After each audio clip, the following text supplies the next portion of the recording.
dear children, is a story of sweetheart Roland, a story of betrayal, jealousy, and an evil witch. Are you brave enough to listen?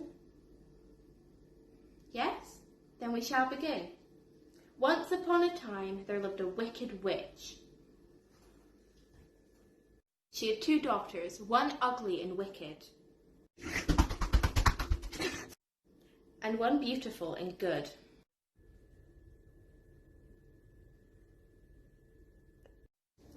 She loved the wicked one, for she was her own flesh and blood, but she hated her kind and innocent stepdaughter.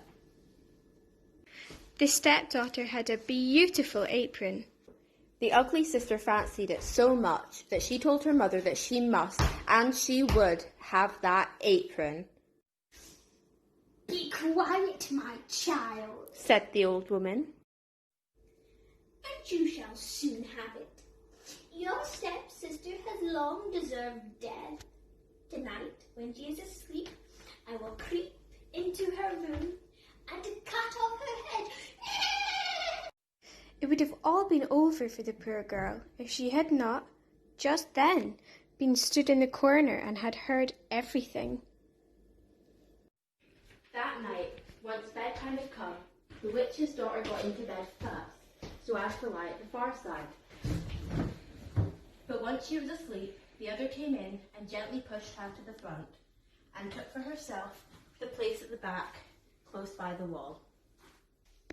In the night, the old woman came creeping in. She had an axe in one hand and felt with the other to see if anyone was at the edge of the bed, and then she cut off her own child's head. the arms of an angel.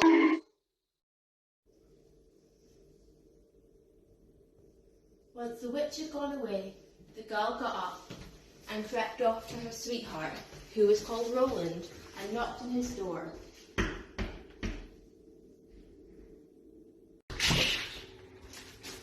When he came out, she said to him, "Dearest Roland, we must fly in all haste. My stepmother has tried to kill me, but has instead struck her own child. When daylight comes and she sees what she has done, we shall be lost." "Shh," Roland told the girl. "I counsel you first to take away her magic wand, for if she pursues us, we cannot escape."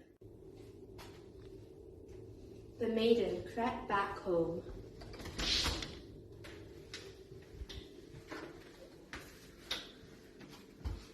And fetched the witch's magic wand. "Here, in the bed, I am sleeping," cried the 3rd drop of blood. The old woman went to the bedroom, and what did she find? Her own daughter, bathed in blood. Enraged, the witch sprang to the window and, as she could look forth quite far into the world, saw her stepdaughter hurrying away with her sweetheart Roland. "That shall not help you," said the old woman, "for even if you are a long way off, I'll still catch you." Then the witch put on her 7-league boots which meant she could take 7 steps for every one. It was not long before she had overtaken them. The girl, however, when she saw the witch striding towards her, turned her sweetheart Roland into a lake, And herself into a duck, swimming in the middle of it. The old woman put herself on the ground.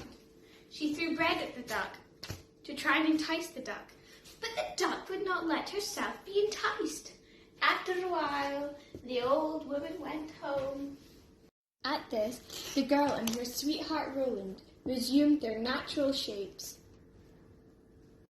and they walked on the whole night until daybreak. The maiden changed herself into a beautiful flower which stood amidst a briar hedge, and her sweetheart Roland into a fiddle player. It was not long before the old woman had returned. She said to the musician, "May I pluck that flower for myself?" "Oh yes," he replied, "I will play to you while you do it." As she was hastily creeping into the hedge to pluck the flower, knowing perfectly well who the flower was, Roland began to play. And whether she would or not, she was forced to dance, for it was a magical dance, and the faster he moved, the faster she danced.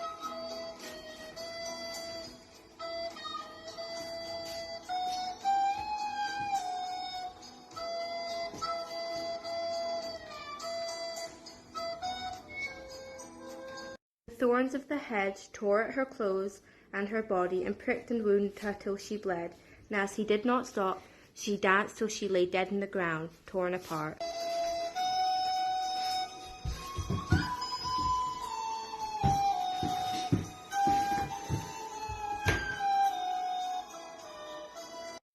And as they were now set free, Roland said, I will go to my father and arrange a marriage.